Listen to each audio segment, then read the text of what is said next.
You are currently consuming financial guidance that was never engineered for your specific bank account. Think about those viral budgeting hacks you bookmarked. Most were probably authored by influencers earning triple your current salary. Consider that investment masterclass you heard. It was likely built for a net worth you haven't achieved yet. Even the standard save 20% mantra is a mathematical fantasy for the millions struggling under modern inflation. But what if the very habits making you stable now are actually the ones that will keep you broke later? Here is the quiet reality of building wealth. The tactics that serve you at one milestone don't just become less effective as you climb. They frequently turn into active traps. Success at $35,000 requires a mindset that can actually stall your progress once you hit $75,000. The rules that help you thrive at $75,000 can transform into heavy anchors at the six-figure mark. You have likely sensed this friction before. The foundational advice from your early career starts feeling hollow and irrelevant as you grow, yet nobody clarifies the exact moment the game changes or what the new rules are. This breakdown explores the precise shifts required at three vital income benchmarks: 35,000, 75,000, and 100,000 plus. We are avoiding generic platitudes here. These are calibrated blueprints tailored to the specific limitations and advantages of your current tax bracket. If you have ever felt like you were prioritizing the wrong financial levers for your actual life, not some hypothetical version of it, then this is your map. Your paycheck dictates your strategy. Strategy must evolve at the same speed as your income. Stop applying a billionaire's logic to a worker's reality, and let's start with the ground level facts of earning $35,000. At this specific earning level, your monthly take home after the government takes its share is roughly $2,500. That is your entire world. You have to squeeze rent, power, groceries, fuel, insurance, and every miscellaneous life cost into that narrow box. I won't sugarcoat the difficulty. It is a grind. Every cent carries a weight at this level that high. Earners simply cannot comprehend. A $200 engine light isn't a minor annoyance. It is a full-blown crisis that triggers a domino effect of missed bills and predatory interest. Strategies here aren't about fine-tuning your portfolio. They are about survival and building the bedrock for your future. Your absolute first mission is creating oxygen through a starter safety net. Forget the standard advice of 6 months of living costs. That is a distant peak. Right now, you just need 1 or 2 months of survival cash in a liquid account. If your core needs cost $2,000, your target is $2,000 to $4,000. This pile of cash is your impact shield. It is the only thing standing between a flat tire and a debt spiral that could steal years of your life. How do you actually build this when the math feels impossible? You must automate 5 to 10% of your pay immediately.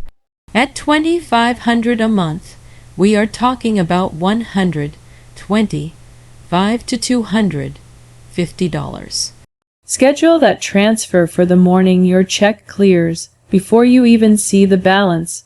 People tell me they can't afford this every single day. I realize how heavy that feels. Yet, a strange psychological shift happens when capital vanishes before it hits your wallet. You adjust. Your lifestyle naturally shrinks to fit the remaining space. Small, mindless leaks in your budget get plugged because they have to be. Audit your last 60 days of transactions. Identify the digital subscriptions you stopped using months ago. Negotiate your recurring overhead. Ring your ISP, your mobile carrier, and your insurers. It feels tedious, but these conversations frequently unlock $50 of monthly margin. Kill the services you don't use. These tiny wins create the emergency fund you thought was out of reach. In 2026, high-yield accounts are offering 4 to 5%. Your safety net should be parked there, growing slightly while staying ready. Your second mission at $35,000 is a scorched earth policy against high-interest debt. Consumer credit at this level is a wealth killer. Credit card rates are hovering over 22% right now. A $5,000 debt is eating $1,100 a year in pure interest. That is your future being burned to pay for past purchases you probably don't even own anymore. Here is the blueprint. List every balance and its corresponding rate. Choose between the mathematical avalanche of hitting the highest rate first or the snowball of clearing the smallest balance for a mental win. The avalanche is cheaper, the snowball is stickier. Pick the one you will actually finish. Once that initial safety net is set, pivot every extra dollar toward the debt. Kill it completely, then use those old debt payments to finish your full emergency fund. The third pillar here is the most vital. You must raise your ceiling. I know that sounds patronizing. If earning more was easy, you'd do it. But the math is cold. At $35,000, you can only cut so much. Rent and food have a floor. You can optimize a low salary forever and still die broke because the margins are too thin to compound. The biggest move you can make is increasing the inflow. This doesn't require a total career pivot tonight. Start by maximizing your current seat, inquire about overtime, volunteer for the tasks that lead to promotions. Have a blunt conversation with leadership about your trajectory. Most employees never actually ask what is required to earn a raise.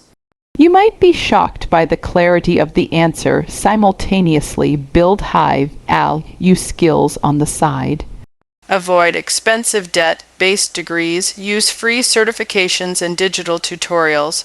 Find the skills your local market is starving for and master them during your off hours. Consider a side hustle that utilizes your existing talents. Even an extra $500 a month is a $6,000 annual raise, a massive percentage jump on your base. The goal isn't to be the best at being broke, it's to build a platform that launches you into the next tier. Now, let's analyze the $75,000 bracket. This is a dangerous transition zone. You have breathing room now. The lights stay on and the fridge is full. You aren't vibrating with daily financial fear, but you are nowhere near wealthy. You are in the middle, possessing enough cash to build a dynasty or enough rope to hang yourself. Since this is near the national median, your choices here have the most significant long-term impact on your retirement. The first strategy at $75,000 is seizing every bit of free capital your employer offers. If you have a workplace retirement plan with a match and you aren't hitting the ceiling, you are throwing away a guaranteed raise. This is the only free lunch in the financial world. If they match 5% and you contribute 5%, you've instantly doubled your money before the market even moves. That is a 100% return. At $75,000, that 5% is $3,700. With the match, it becomes $7,500. Over a full career, that one habit alone creates a massive nest egg. Automate this. Let the money vanish before it hits your bank. Beyond the match, fund a Roth IRA. In 2026, the limit is $7,000. This money grows in a tax-free bubble. Every dollar you put in now is a dollar the government can't touch when you retire. This combo creates a wealth engine that functions without your permission. Strategy 2 is total system automation. At $35,000, you have to count every penny. At $75,000, you have enough flow to build a machine that handles the money for you. On every payday, your account should move like clockwork. A slice goes to the Roth. A slice goes to your specific goals, house, travel, or car. Bills pay themselves via autopay. Whatever is left in your checking is yours to spend without guilt. This removes your fragile willpower from the equation. If you have a bad month or lose motivation, the machine keeps building. It also protects your credit score by ensuring you are never late. The setup takes an hour, but the payoff lasts a lifetime. Strategy 3 is the mental shift from $3 questions to $30,000 questions. At lower incomes, skipping a latte actually matters. At $75,000, obsessing over a $5 coupon is a massive waste of your limited mental energy. Those tiny optimizations are a distraction from the levers that actually move the needle. Don't let micro savings blind you to macro opportunities. Stop asking if you can save $3 on a streaming service and start asking how to negotiate a $20,000 jump in your compensation. Ask if your investment fees are too high. Ask how to raise your savings rate by 1% each year. These answers are worth 6 figures over your life. Redirect your focus. Track your spending to stay aware, but once the waste is gone, stop playing small. Focus on growth and optimization rather than trying to squeeze blood from a stone. Now, let's talk about the 6-figure earners. If you are making $100,000 or more, the standard rules can actually hurt you. You have high income and high options, but you face a unique set of predators. First, you must get radical clarity on your why. High earners often build wealth endlessly without a target, or they spend mindlessly because they can. Without a vision, you default to lifestyle creep. You earn more, so you buy more. You upgrade the house and the car because that's what people in your bracket do. 5 years later, you're making $200,000, but you feel just as trapped as when you made $80,000. Your expenses rose in lockstep with your raises. You have better stuff, but no more freedom. You must define your rich life in specific terms. What number makes you feel safe? What would you do if work was optional? When you know the target, you can calculate the exact savings rate required. Your spending becomes a choice, not a reaction to your peers. Second, you must audit your investment fees. Once your portfolio has weight, small percentages become huge dollar amounts.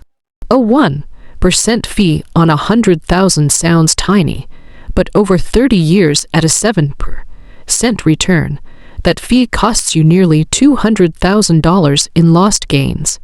That isn't a fee, it's a house. Many high earners have a wealth manager who just puts them in index funds they could buy themselves. Unless they are providing complex tax planning or business advice, you are likely overpaying.